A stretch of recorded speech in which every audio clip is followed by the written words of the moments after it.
President Trump's former campaign chairman, Paul Manafort, could face a longer prison sentence after a federal judge ruled that he intentionally and repeatedly lied to the special counsel's office. Last August, a jury convicted Manafort of 8 felonies, including tax and bank fraud. 1 month later, he pleaded guilty to 2 more counts of conspiracy and agreed to cooperate with the Russia investigation in exchange for a lighter sentence. This latest ruling means the special counsel does not have to follow that agreement. Mark Liverman has more on the potential impact. Paul Manafort may have just earned himself a lot more prison time. This after a federal judge ruled he lied to FBI investigators. It means that Robert Mueller's special counsel no longer owes him support for a reduced sentence in exchange for his cooperation. Back in November, Mueller's office said instead of cooperating, Manafort lied about 5 aspects of the government's investigation.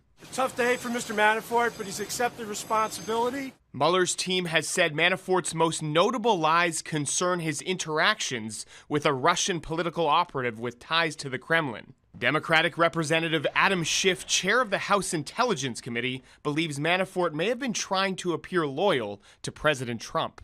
He, I think, clearly felt that he couldn't maintain any possibility of a pardon if he was honest about what kind of a relationship the campaign had through him with this Russian intelligence-linked individual. Manafort will be sentenced on March 13th.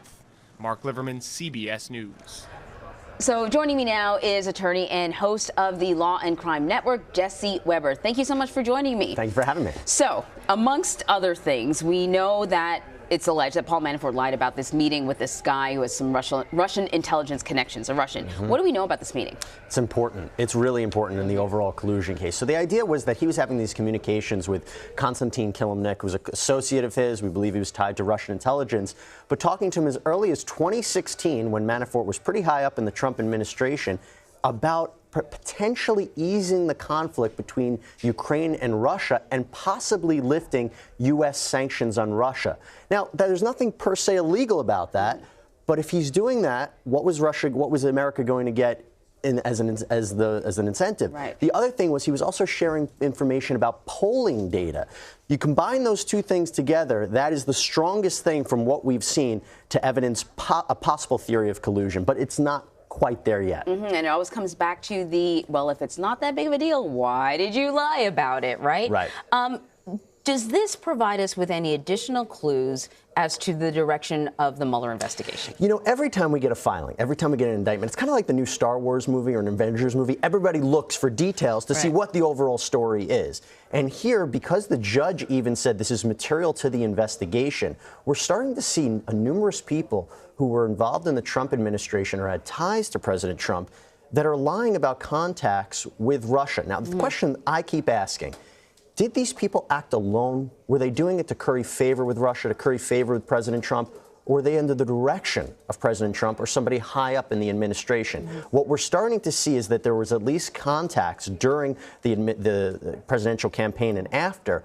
But was it illegal? What was the U.S., what was the Trump administration getting in return? Yeah. Those are the questions we need to be asking. We just don't know it yet. Right. Is there a connection beyond just Paul Manafort and the others in the sort of that circle? Right. So then does this create more problems for the president's legal team? It doesn't add any help. Right. And the question is, they know at the end of the day what we do not know. Robert Mueller knows more than we don't know. You know, we look at this filing and we look at what happened.